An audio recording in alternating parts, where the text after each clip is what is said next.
Alright, so today we're going to be creating and testing a DHCP scope.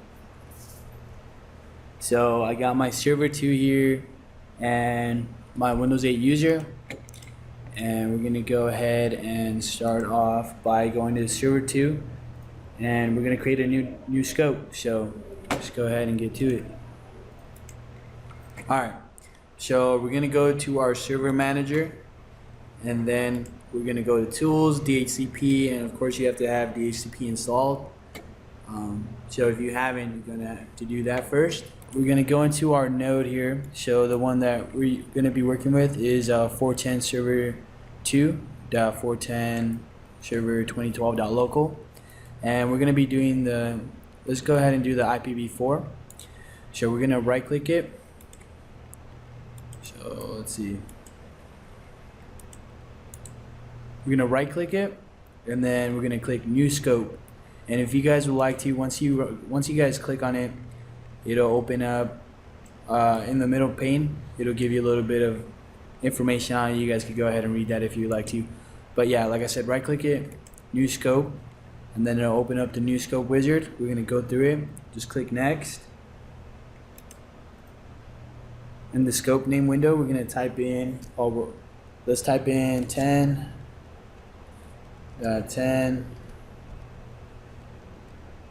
slash scope. There we go. And then right here under the description box, you guys can add a description if you would like to. I'm just going to leave it blank. Just going to go ahead and click next.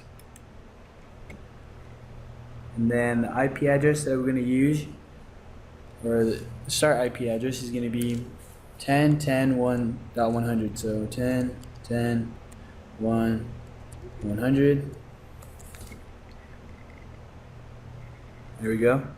And then the end IP address is going to be 10.10.1.255. So 10.10.1.255.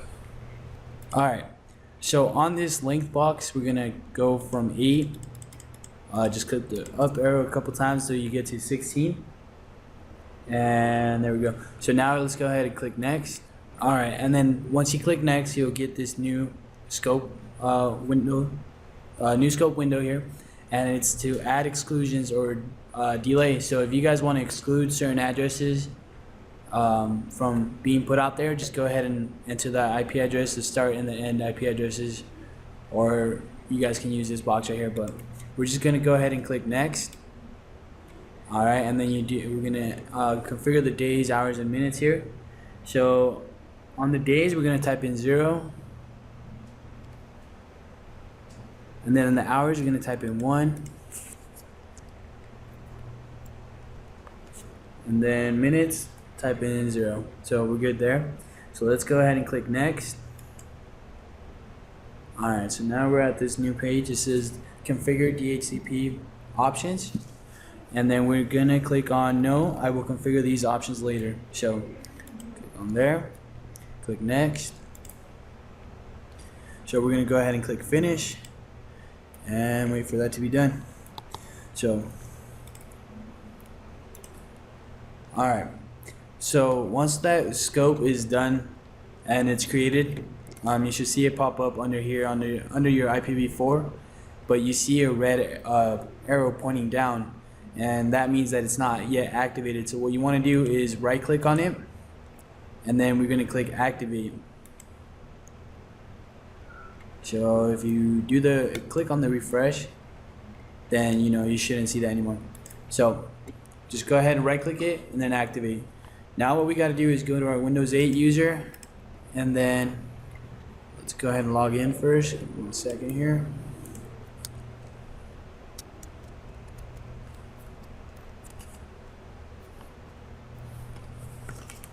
Alright, so now what we're going to do is open up a PowerShell window.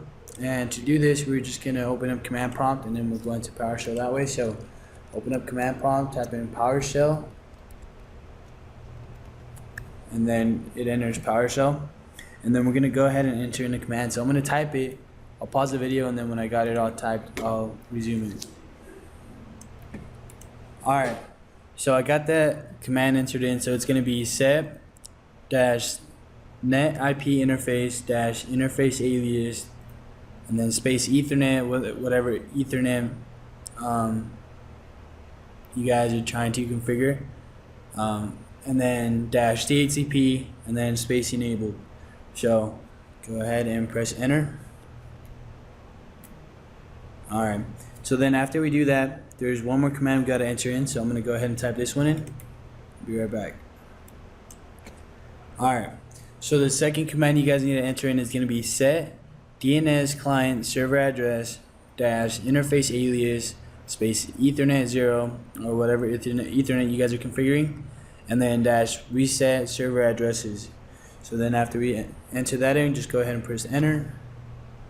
Alright, so once you guys got that in, there's actually one last command we got to enter in, and it's going to be IP config slash or space slash all, and then hit enter.